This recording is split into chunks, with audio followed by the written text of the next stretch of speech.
usahakan dalam bulan yang baik Ramadan ini, teruskan momentum ini, solat di subuh secara berjamaah di masjid ataupun di surau ini. Kalau tidak kesempatan di rumah, tapi jangan sampai tidak berjamaah. Kerana apa? Kerana pahalanya seumpama malam tadi tidak tidur. Walaupun zahirnya kita tidur, tapi pahalanya berterusan daripada mula isyak sampai kepada subuh. Dan lagi disebut di dalam kitab Bahrul Madhi syarah kepada Sahih At-Tirmidzi, Syekh Muhammad Idris Al-Marbawi, beliau sebut kalau ditakdirkan malam tadi seperti yang disebutkan oleh Imam Malik dalam kitab Muwatta dan Imam Syafi'i dalam Qaul Qadim, menyebutkan bahawa kalau malam tadi berlaku Lailatul Qadar, umpamanya sempat solat Isyak tapi mungkin tak sempat tarawih, mungkin tak sempat witir, tapi sempat solat subuh secara berjamaah, falahu hadduha, baginya pahala malam tadi kalau ditakdirkan Lailatul Qadar dapat juga kat orang itu. Kerana itu usahakan hadirin jangan tinggal untuk solat berjamaah, subuh berjamaah. Kalau ditakdirkan kita solat subuh seorang-seorang, ada satu jamaah, ikut lagi jamaah itu boleh. Dalam mazhab kita Syafi'i, solat sunat diulang sebanyak sekali boleh. Sayyidina Muadz bin Jabal solat bersama dengan Nabi, balik kat kampung, beliau jadi imam kepada kaumnya tersendiri. Kerana itu usahakan azam daripada sekarang ini sampai kita meninggal dunia, niat, ya Allah, every endeavors of mine, saya akan solat subuh secara berjamaah dengan izin Allah. Niat begitu sahaja, sudah dapat pahala di sisi Allah Subhanahu wa taala. Berbuat dapat 10 kebaikan banding dengan yang lain, kerana yang lain tidak berbuat niat tadi.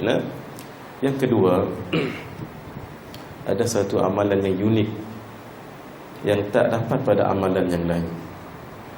Kita kalau lihat tok guru kita pun terfikir, ya Allah, kalaulah apa yang engkau bagikan pada tok guru tu bagi pada saya.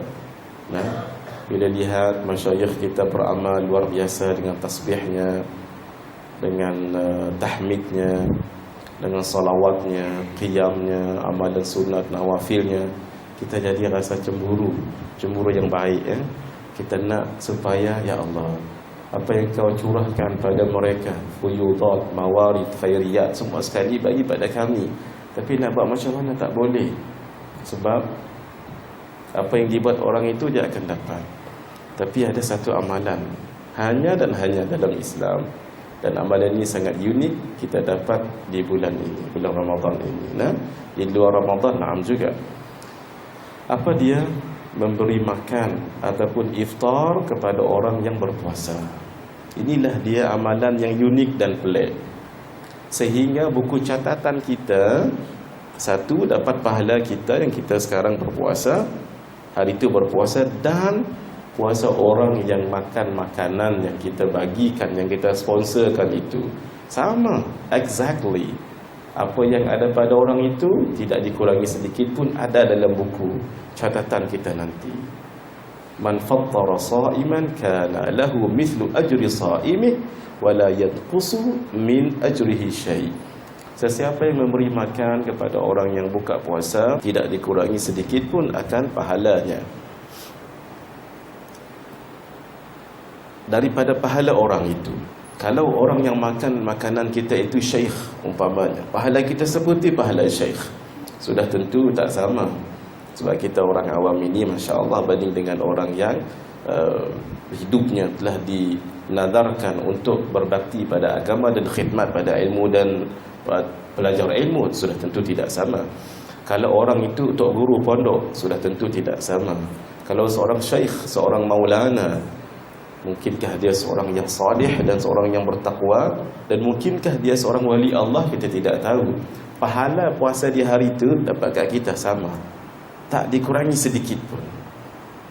Kalaulah kita bagi sponsor itu, makanan kita itu dimakan oleh seorang buruh binaan umpamanya, tidak sama. Yang bekerja sehari suntuk dengan panasnya, dengan hujannya, dengan panjang masanya, keletihannya luar biasa, tak sama dengan kita yang puasa dalam bilik aircon, dalam kipas, berteduh, tenang, relax, letih, boleh tidur lagi, kemudian tengok TV lagi, tidur lagi.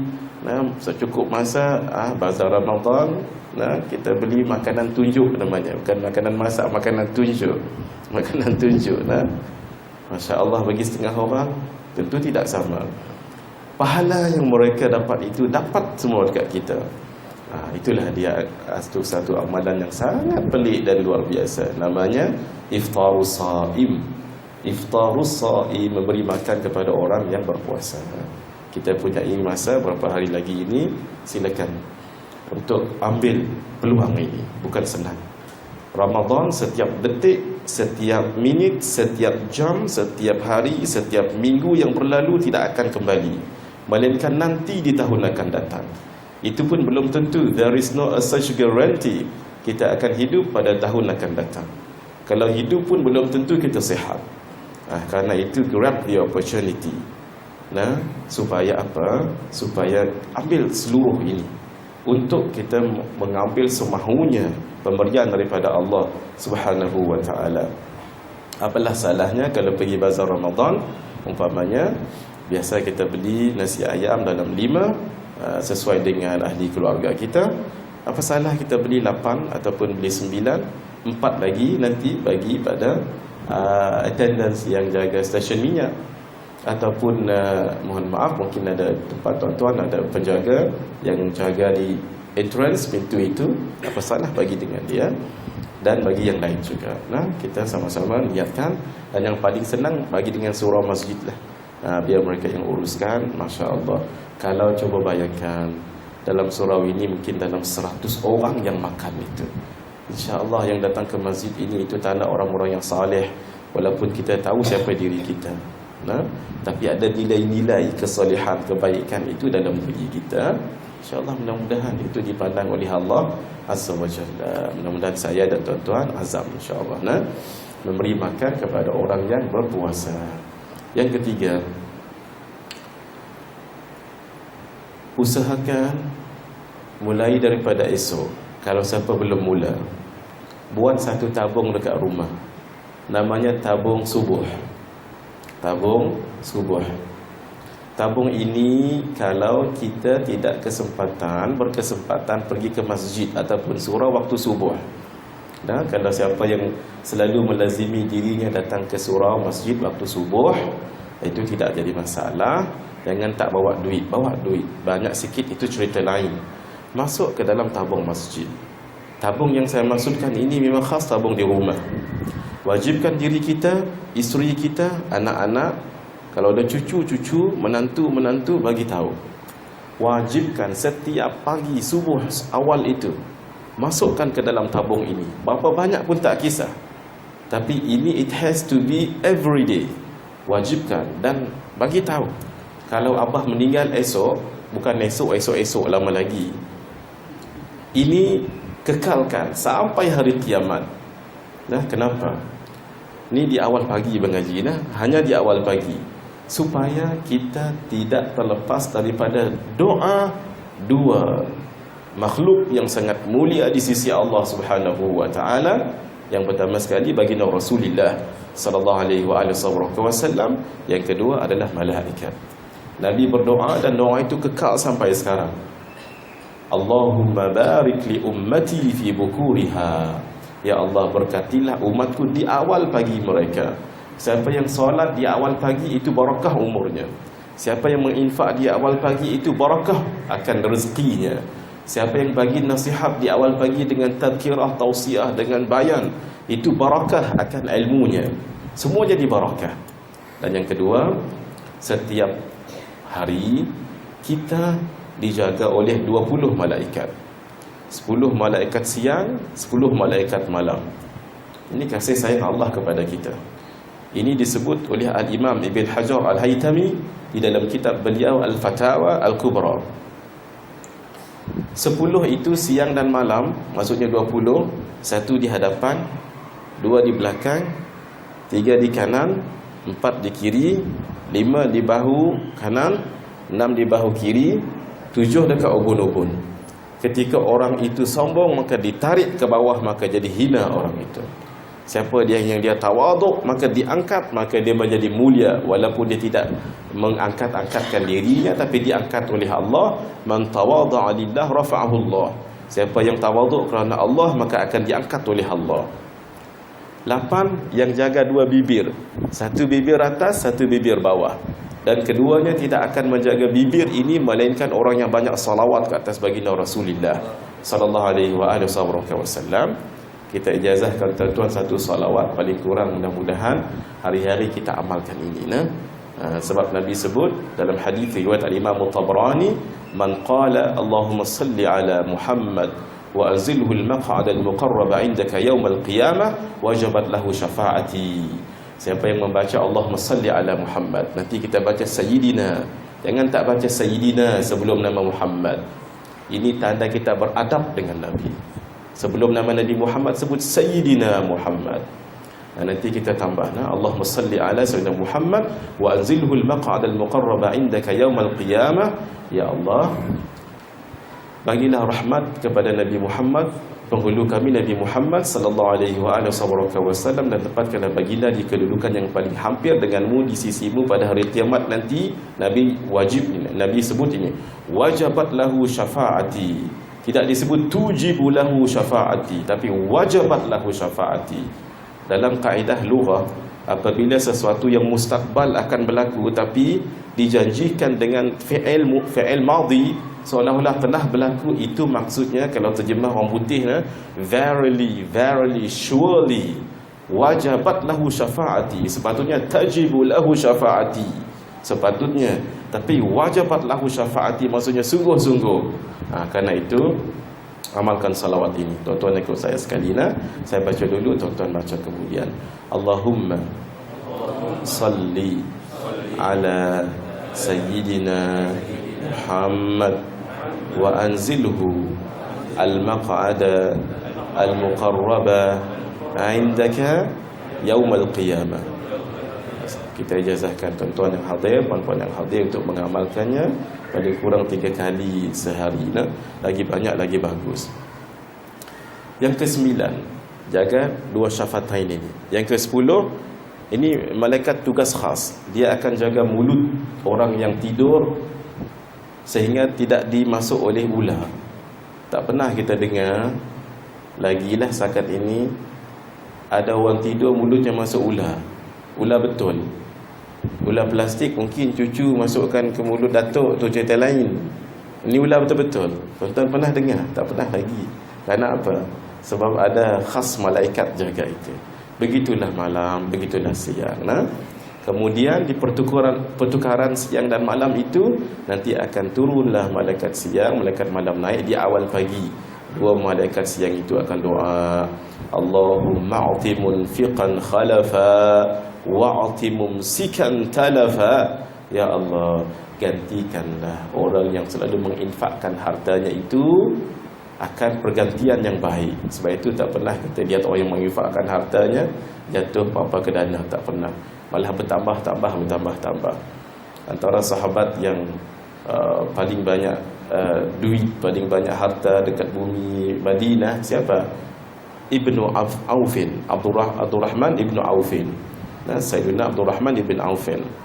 Beliau pernah sekali sahabat kata, ya Ibn Aufin, tidak takutkah kamu nanti lambat akan berjumpa Nabi SAW? Lalu beliau tanya, kenapa dengan saya ni? Padahal beliau al-asyrah al-mubasysyirin bil jannah, 10 orang yang dijanjikan masuk dalam syurga. Malah di ketika hayat Sayyidatuna Aisyah, beliau pernah di-offer tanah kosong kubur tu sebelah dengan Sayyiduna Umar, ada kubur kosong dekat situ. Beliau pernah di-offer dekat situ untuk dimakamkan. Cuma beliau tawaduk, tak layak beliau untuk dimakamkan di situ. Nanti akhirnya Nabi Isa nanti akan dikuburkan di situ. Masya Allah. Kenapa nak kata saya ini takut lambat jumpa dengan Nabi? Pun dia pun takut juga. Kamu tidak dengar apa yang Nabi katakan, la tazalu qadamu abdin yaumal qiyamati hatta yus'al an arba', an umrihi fima afnah, wa an shababihi fima ablah, wa an malihi min ayna iktasabahu wa fima anfaqah, wa an ilmihi fima amala bihi. tidak akan bergerak, tapi kaki kedua anak Adam nanti di hari kiamat maksudnya akan stay kat situ, tak boleh pergi the next steps sampai ditanya 4 perkara. Satu, umurnya di mana dihabiskan. Yang kedua, masa muda di mana dihabiskan. Harta di mana dapat, macam mana guna, dan ilmu macam mana diamalkan. Dalam 4 soalan tadi, semua satu soalan. 4 perkara semua satu soalan. Mai pada harta yang ketiga ni, min aina tasabahu wa fima anfaqa, from where you get it, how do you spend it, macam mana kamu mendapatkan, mengamal dan menggunakannya. Kata Sayyidina Abdul Rahman bin Auf, oh kalau begitu, macam mana kamu nak katakan pada saya di awal pagi saya infak 100 dirham.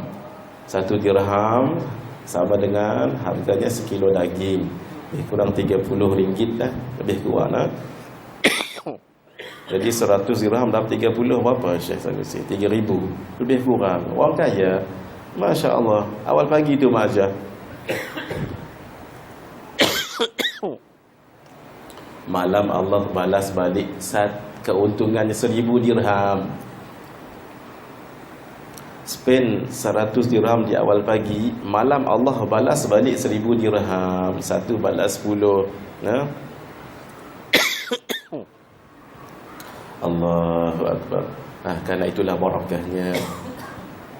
Sebab itu usahakan untuk kita ada tabung dekat masjid, dekat rumah lah. Dan yang doa yang kedua tu yang paling kita takutlah, sebab malaikat yang kedua doa, Allahumma a'ti mumsikan talafa, ya Allah, berikanlah orang yang menahan-nahan hartanya ini, tidak mahu infak ini, akan binasa hartanya, mungkin dengan jalan aksiden, kebakaran, kemalangan, kecurian dan sebagainya lah. Jadi hadirin, itulah 3 yang kita nak kongsikan hari ini, malam ni. Pertama sekali, solat subuh berjamaah, jangan tinggal, kita niat daripada sekarang sampai meninggal dunia insya-Allah.